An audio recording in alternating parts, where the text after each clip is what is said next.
శ్రీరామ్ రాజగోపాల్ గారు. ధన్యవాదాలు అధ్యక్ష. మీరు ప్రస్తావించిపోయే విషయం జగ్గయ్యపేట పట్టణంలో డిగ్రీ కళాశాల ఏర్పాటు చేయమని ప్రభుత్వాన్ని కోరుతున్నాం అధ్యక్ష. గతంలో మరి గంటాల శకుంతలమ్మ కళాశాల ఉండేది అధ్యక్ష. దాతల యొక్క సహకారంతో ఏర్పడిన కాలేజీ 50 సంవత్సరాలు నడిచిన తర్వాత గత ప్రభుత్వ నిర్ణయం వలన ఎయిడెడ్ కళాశాల ప్రైవేట్ కళాశాలగా మారింది. పేదవాళ్ళు డిగ్రీ చదువుకోవడం చాలా కష్టంగా ఉంది అధ్యక్ష. దాతల సహకారం ఇచ్చిన కాలేజీ ప్రభుత్వ నిధులతో బిల్డింగ్ కట్టారు, ఆడిటోరియం కట్టారు. ఇప్పటికైనా సరే ఆ మేనేజ్మెంట్ ముందుకొచ్చి గవర్నమెంట్కి హ్యాండ్ ఓవర్ చేస్తే గవర్నమెంట్ డిగ్రీ కళాశాల అక్కడే ఏర్పాటు చేయండి. లేని పక్షంలో జగ్గయ్యపేట పట్టణంలో ప్రభుత్వ భూమి అందుబాటులో ఉంది కాబట్టి ప్రభుత్వ భూమిలో డిగ్రీ కళాశాల ఏర్పాటు చేసి పేద విద్యార్థులు చదువుకోవడానికి అవకాశం ఉండే విధంగా ప్రభుత్వ డిగ్రీ కళాశాల ఏర్పాటు చేయమని చెప్పి మీ ద్వారా ప్రభుత్వాన్ని కోరుతున్నాం అధ్యక్ష. జై నాగేశ్వర్ రెడ్డి గారు. ధన్యవాదాలు అధ్యక్ష. రాయలసీమలో అత్యధికంగా కర్నూలు, అనంతపూర్ జిల్లాలో మదారి కురవలు ఉన్నారని జీఓఎంఎస్ నెంబర్ 25 చెప్తా ఉంది అధ్యక్ష.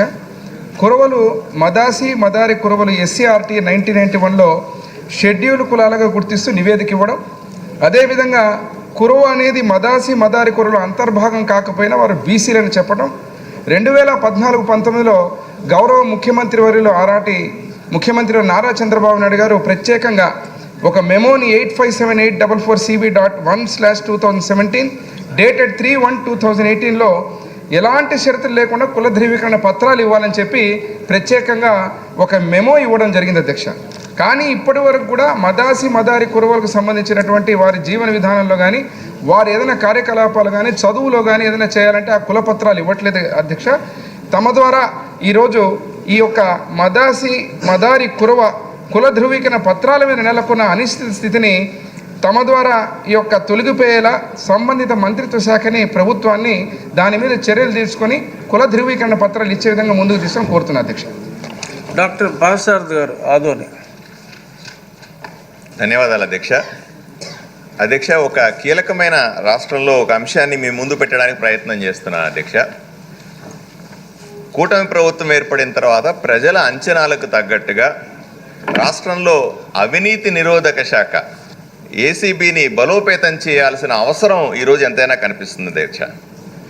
గత 5 ఏళ్ల పాలనలో మనం చూసాం, ముఖ్యంగా సబ్ రిజిస్ట్రార్స్లో ఆఫీసుల్లో కానీ లేదా రెవెన్యూ ఆఫీసుల్లో కానీ ఉన్నటువంటి అవినీతి వల్ల ప్రజలు విసిగి వేసారిపోయి మనకు ఓటేశారు అధ్యక్ష.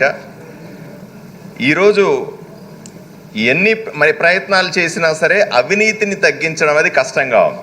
నేను ఈ మధ్యనే ఆన్లైన్లో ఒకసారి వెరిఫై చేస్తే ఆశ్చర్యకరంగా గూగుల్లో చూపిస్తుంది అధ్యక్ష, ఆంధ్రప్రదేశ్ అవినీతి నిరోధక శాఖ టోల్ ఫ్రీ నెంబర్ ఎంత అంటే 14400 అని కనిపిస్తుంది అధ్యక్ష. కానీ దానికి ఫోన్ చేస్తే అసలు పోదు అధ్యక్ష. అసలు నెంబరు 1064 అధ్యక్ష. ఎందుకంటే కొత్త నెంబర్ని ఎవరికి తెలియకపోవడం, గూగుల్లో కూడా పాత నెంబరే ఉండడం వల్ల ప్రజలు ఎవరు కూడా ఫిర్యాదు చేయడం కూడా చాలా కష్టంగా ఉంది అధ్యక్ష. ఆదోని సబ్ రిజిస్టర్ ఆఫీస్లో నేను పర్సనల్గా దాన్ని మానిటర్ చేసి డబ్బులు ఇవ్వనవసరం, లంచాలు ఇవ్వాలవసరం లేనటువంటి సబ్ రిజిస్టర్ ఆఫీసుగా తీర్చిదిద్దే ప్రయత్నం చేశాను అధ్యక్ష.